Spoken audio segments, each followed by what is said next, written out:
Hello everybody, I am Hirendra Singh.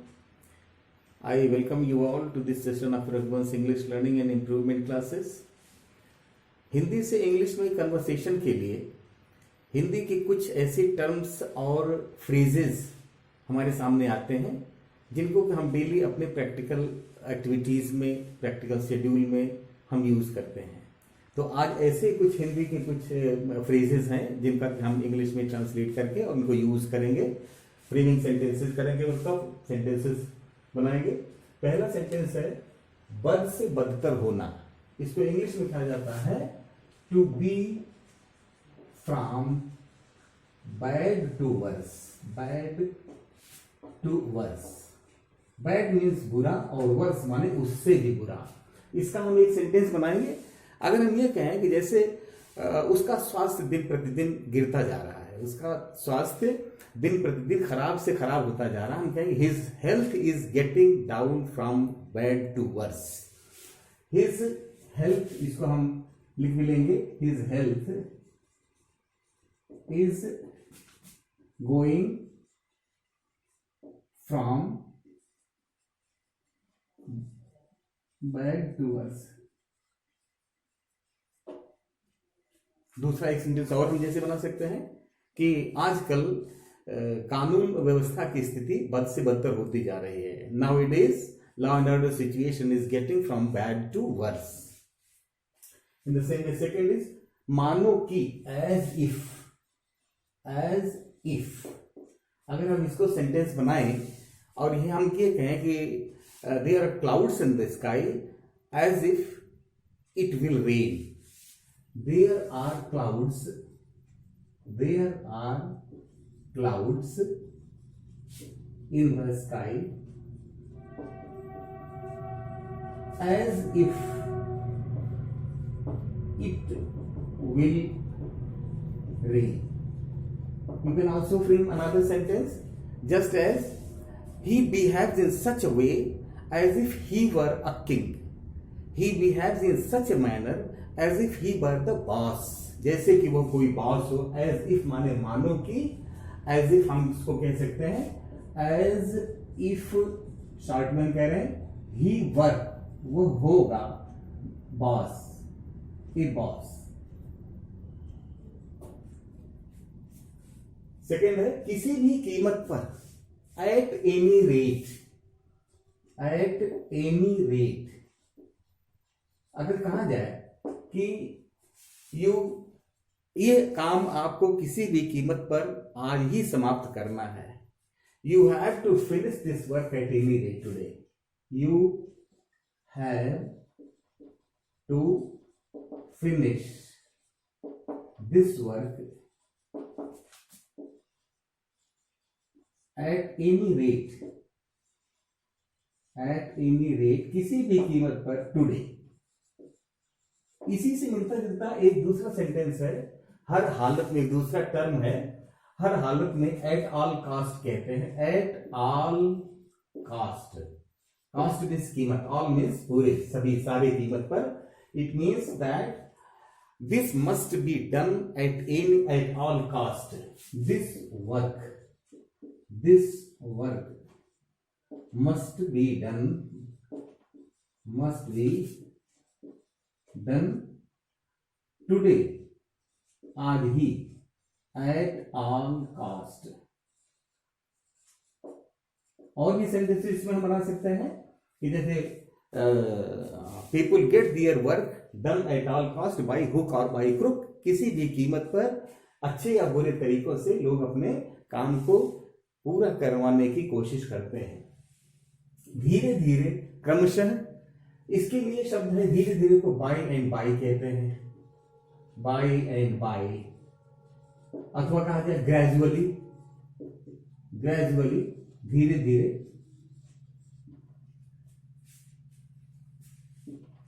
अगर हम कहें कि he will gradually recover his health, वो धीरे धीरे अपना हेल्थ कवर कर लेगा. ही विल ग्रेजुअली रिकवर, धीरे धीरे वो अपना स्वास्थ्य रिकवर कर लेगा. Recover his health. तो दूसरा सेंटेंस क्या है? By and by he will learn how to speak English. धीरे धीरे वो सीख जाएगा इंग्लिश कैसे बोली जाती है। नेक्स्ट है कभी न कभी तो। कभी न कभी तो इसको कहते हैं सूनर और लेटर। सूनर और लेटर, अथवा इसको कहते हैं इन the long run. In the long run, sooner और letter we will get the result of our bad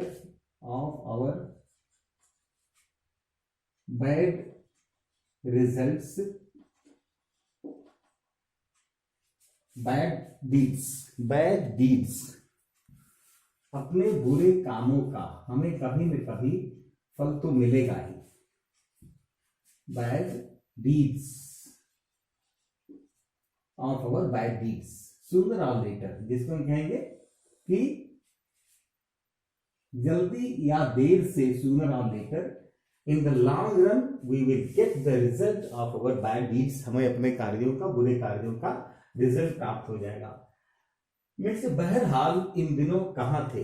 बहरहाल को कहते हैं बाय द वे। जब हम किसी से बातचीत कर रहे हो और हम अपने पॉइंट पर फिर से लौटना चाहते हो तो उस बात को काट करके हम कहेंगे बहरहाल बताइए आप कहां थे। By the way, where have you been, where have you been these days, इन दिनों तुम कहां थे। By the way, where have you been. By the way कहां लिखते हैं? जब हम अपने किसी भी आदमी से, अपने फ्रेंड से लॉन्ग टाइम के बाद मिल रहे हो और उससे बातचीत के दौरान हम फिर अपने पॉइंट पर आना चाहते हो, दूसरे पॉइंट को चेंज करना चाहते हो, तब हम कहते हैं bye the way. Bye the वे बताइए आप कहां थे इसमें। नेक्स्ट है खतरे में या दांव पर, इसको कहते हैं एट स्टेक। एट स्टेक, खतरे पर होना।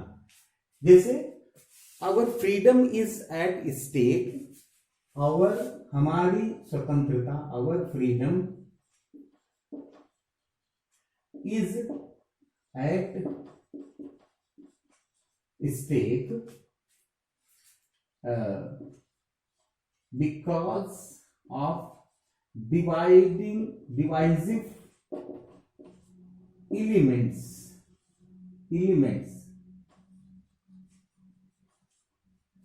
विभाजनकारी तत्वों के कारण हमारी स्वतंत्रता इस समय खतरे में आ गई है। Just as we say that so many divisive forces are active in the country that our liberty or the freedom is at stake, हमारी स्वतंत्रता खतरे में बढ़ गई है। अच्छा बुरा दिन, सुख या दुख में, अप्स एंड डाउन, इसके कई फ्रेजेस हम यूज कर सकते हैं। Ups and downs, ups and downs, thick and thin, thick and thin, thick and thin, wheel और वो, WOE, सुख दुख में। इन सब का मतलब होता है one has to pass through ups and downs of life. हर एक आदमी को अपने जीवन की विषम परिस्थितियों से होकर के गुजरना पड़ता है, सुख दुख के दिन आते रहते हैं। One has to pass through thick and thin of his practical time और practical life. We weal and woe, we should help one another in our weal and woe. तो इसको हम सेंटेंस बना लें, we have to pass, we have, everyone has to pass, we have to pass through the ups and downs of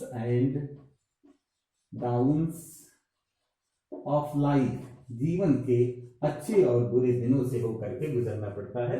तो इसको हम ups and downs भी कह सकते हैं, थिक एंड थिन भी कह सकते हैं, एंड व्हील एंड वो भी कह सकते हैं। सुख दुख में पूरे प्रवाह या पूरे वेग से, जब हम किसी चीज में हम कहें कि कंस्ट्रक्शन वर्क पूरे वेग से चल रहा है, पूरे इन full swing, in full swing, पूरे प्रवाह से पूरे वेग में। और दूसरा सेंटेंस बना लें, our study is going in full swing, in full swing. Swing माने होता है झूलना, जैसे झूला जो है अपनी पूरी गति से ऊपर नीचे आगे पीछे जाता है, उसी तरह से जब हमारी स्टडी फुल स्विंग पर चल रही हो, कंस्ट्रक्शन वर्क फुल स्विंग पे चल रहा हो, तो हम इस फ्रेज का यूज करते हैं, the construction work is running full swing, in full swing. ऐन वक्त पर, ऐन वक्त पर, at the nick of time, nick, nick of time, इसको कहते हैं ऐन वक्त पर। वी cancelled our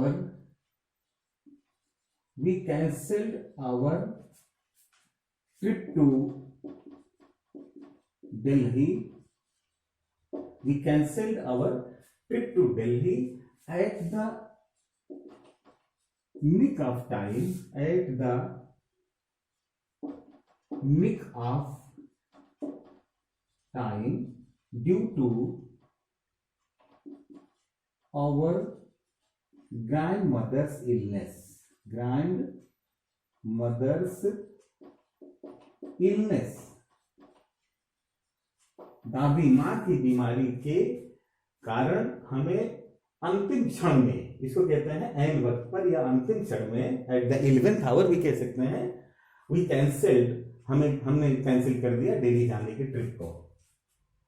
हर परिस्थिति में, हर परिस्थिति के लिए, in every situation, in every situation,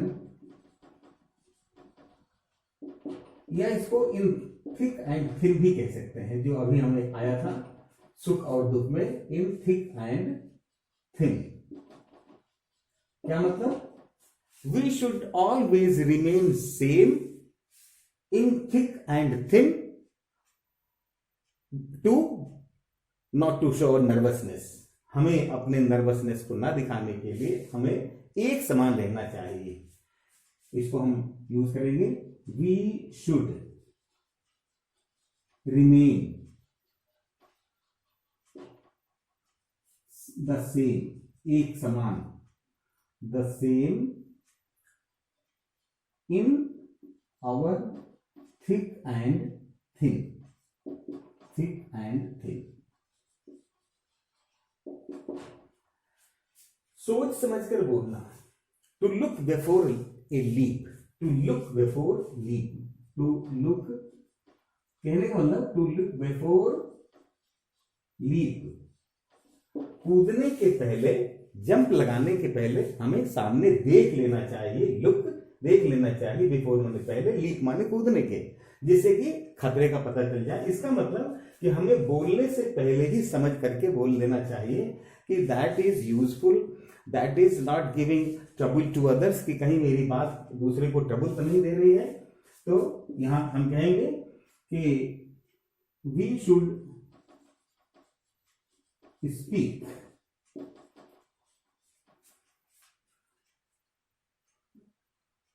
we should speak, we should look before, we should look before leap, we should look before leap while talking to others। दूसरों से बातचीत करते समय हमें सोच समझ करके बोलना चाहिए। We should look before leap while talking to others, दूसरों से बातचीत करते समय। अब मैं चला, एक छोटा सा फ्रेज है, अब मैं चला, बातचीत हो रही है, इसके बाद आपके जानने का समय हो गया, तो कहेंगे now I am gone, now I am gone. अब इसको इंग्लिश में कैसे कहेंगे? नाउ इट्स टाइम, हाँ, it's time for me to leave. अब मेरे छोड़ जाने का समय हो गया। Now I am gone. Now, अब मैं चला। Now I am gone. इसी तरह से मैं तो बर्बाद हो गया, एक शब्द है, एक फ्रेज है, कहते हैं कि मैं तो बर्बाद हो गया। कहने मतलब कि जिसका सब कुछ लुट जाए, जिसका सब कुछ धन दौलत समाप्त हो जाए, उसको कहते हैं मैं बर्बाद हो गया, मैं तो बर्बाद हो गया। I am undone. I am undone, मैं तो बर्बाद हो गया। इसको फ्रेज में कैसे कहेंगे?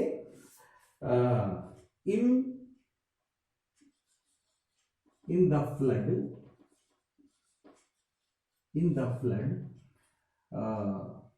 all my property was damaged।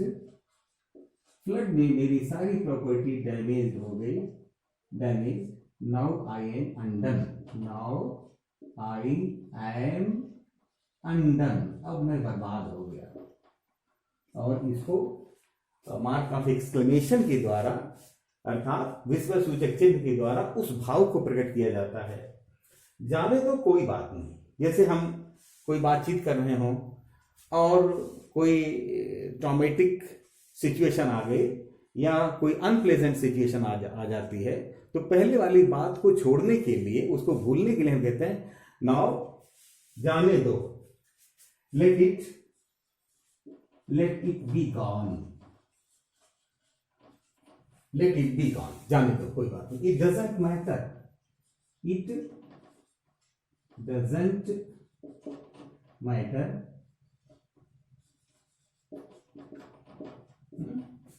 Leave it, को जाने दो, let it be gone, leave it, it doesn't matter, कोई बात नहीं।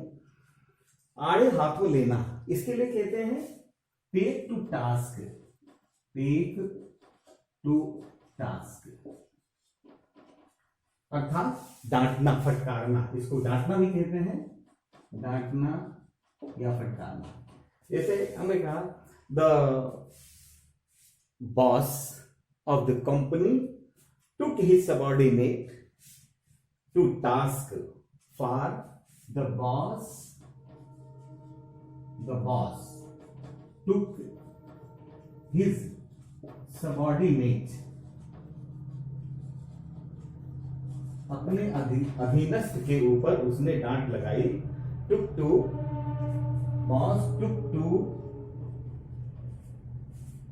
task, took to his officer to task for the failure of his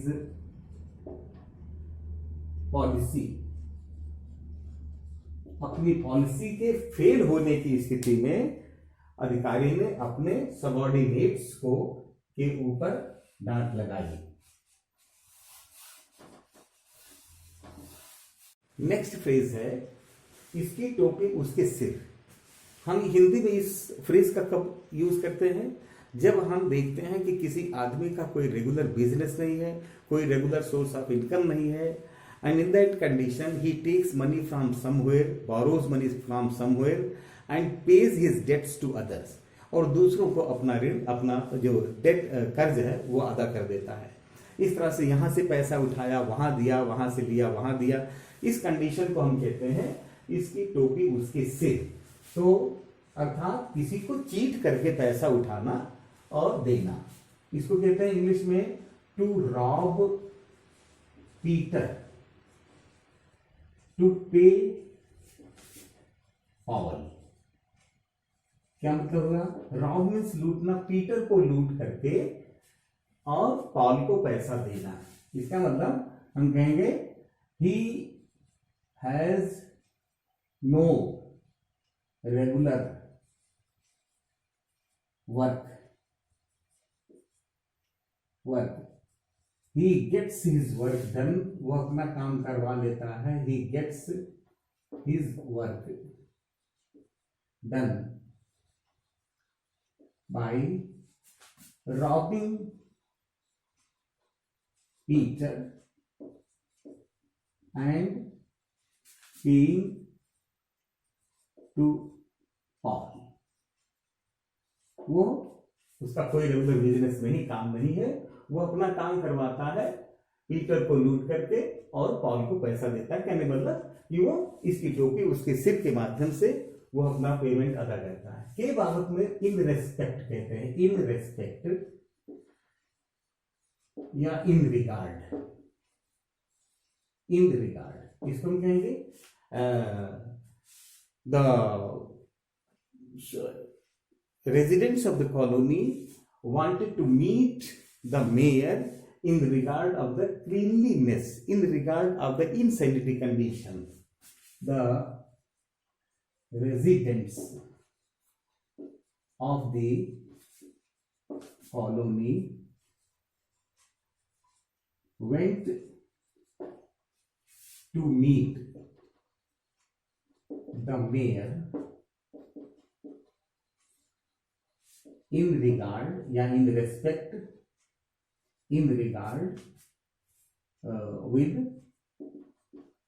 the insanitary condition, insanitary condition of the colony, अपनी colony के अस्वास्थ्यकर condition माने स्थिति, condition अस्वास्थ्यकर स्थिति या गंदगी व्यवस्था के संबंध में मेयर से मिलने के लिए कॉलोनी रेजिडेंट्स गए मिलने के लिए। समय की कीमत पहचानना, नेक्स्ट देखिए, समय की कीमत पहचानना। ए stitch in time saves nine, कहते हैं समय, time is the greatest entity, समय की कीमत पहचानना, इसको हम यहां लिख देते हैं समय। To stitch in time saves nine, to stitch, stitch माने सिलना, to stitch in time saves nine, अर्थात अगर टाइम का एक भी पार्ट जो है हमने बचा लिया तो वो 9 टाइम्स का प्रॉफिट या बेनिफिट हमको देता है। और दूसरा हम यूज कर सकते हैं time and tide wait for month, time and tide wait for month, समय किसी का इंतजार नहीं करता, फॉर नन, टाइड ज्वार भाटा जिसको कहते हैं, टाइड पानी का उठना, टाइम और पानी जो ज्वार होता है समुद्र में वो ये इंतजार नहीं करता है कि जहाज निकल जाए तब वहां से ज्वार भाटा है। इसीलिए कहते हैं कि समय कभी भी किसी भी स्थिति में हमें समय के प्रति तैयार रहना चाहिए। और अंतिम फ्रेज है सुख दुख में छिपा रहता है, कि दुख में सुख छिपा रहता है। कहने मतलब परिस्थितियां आती हैं, दुख में लोग नर्वस हो जाते हैं, they get disheartened in their sorrows and griefs, तो उसके लिए कहते हैं कि every dark cloud, every dark cloud has a silver lining। क्या मतलब कि हर काले बादल में एक विद्युत चमक होती है, एक चमक जैसे बिजली चमकती है, सिल्वर लाइनिंग होती है और क्षण भर के लिए उस अंधेरे में प्रकाश हो जाता है। इसी तरह से जिंदगी में दुख में सुख छिपा रहता है, अर्थात if winter comes can spring be far behind. इसलिए कहते हैं, एक फ्रेज है ब्राउनिंग का, if winter comes, if winter comes can spring be far behind. इसका मतलब हुआ कि अगर विंटर, सर्दी का मौसम, that is very hard time for the cold people, cold countries के लोगों के लिए जो बड़ा हार्ड टाइम होता है विंटर, वो कहते हैं कि अगर विंटर का दिन आता है तो निश्चित रूप से थोड़े दिनों के बाद बसंत का भी मौसम दूर नहीं रहता है, वो भी आता है। मतलब happy days are going to come again. इस तरह से one should have patience. In this way we have discussed some very important and typical phrases from Hindi to English. I hope that this video will be very useful. I also suggest you to subscribe my channel, whoever has not subscribed it so far. और हम लोग इस तरह से next video में दूसरे किसी topic पर चर्चा करेंगे. Thank you all for watching this video.